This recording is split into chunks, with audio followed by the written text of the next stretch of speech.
তুমি নাকি একটা হরিদ্বারের ট্যুর করছো শুনছি। হ্যাঁ, অ্যাকচুয়ালি হরিদ্বারের তো একটা ট্যুর করছি। আহ, এটা আমরা পুজোর আগেই করছি।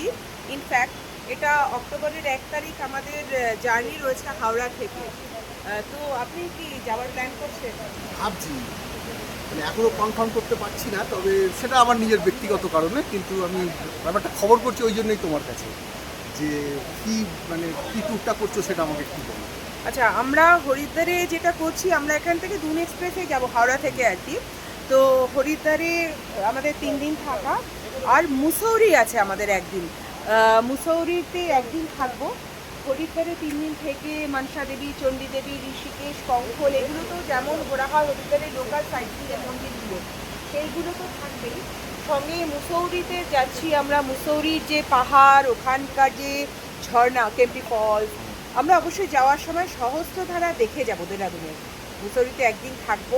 সন্ধ্যাটা আপনারা মুসৌরির মেলে কাটাতে পারবেন, ওখান থেকে অসাধারণ লাগে ভিউ।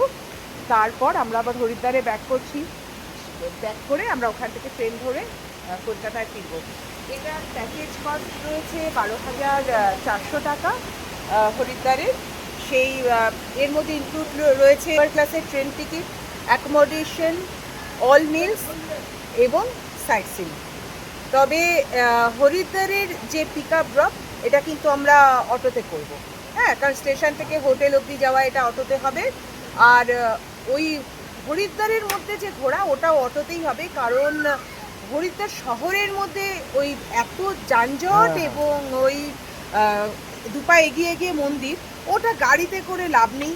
পার্কিংয়ে এক জায়গায় গাড়ি দাঁড়াবে তো প্রচুর হাঁটতে হয়। বয়স্ক মানুষ আপনারা আপনাদের এই কষ্টের কথা মাথায় রেখে ওটা অটোতেই, কারণ অটোটা অনেক দূর যায় গাড়ির তুলনায়, সেই কারণে ওইটা অটোতে হবে। কিন্তু আমরা যখন সহস্রধারা দেখবো, দেরাদুন বা মুসৌরি বা ঋষিকেশের এই জায়গাগুলো কিন্তু আমাদের সব গাড়ি থাকছে, সুতরাং আপনাদের কোনো অসুবিধা হবে বলে মনে হয় না। ঠিক আছে, আমি চেষ্টা করব।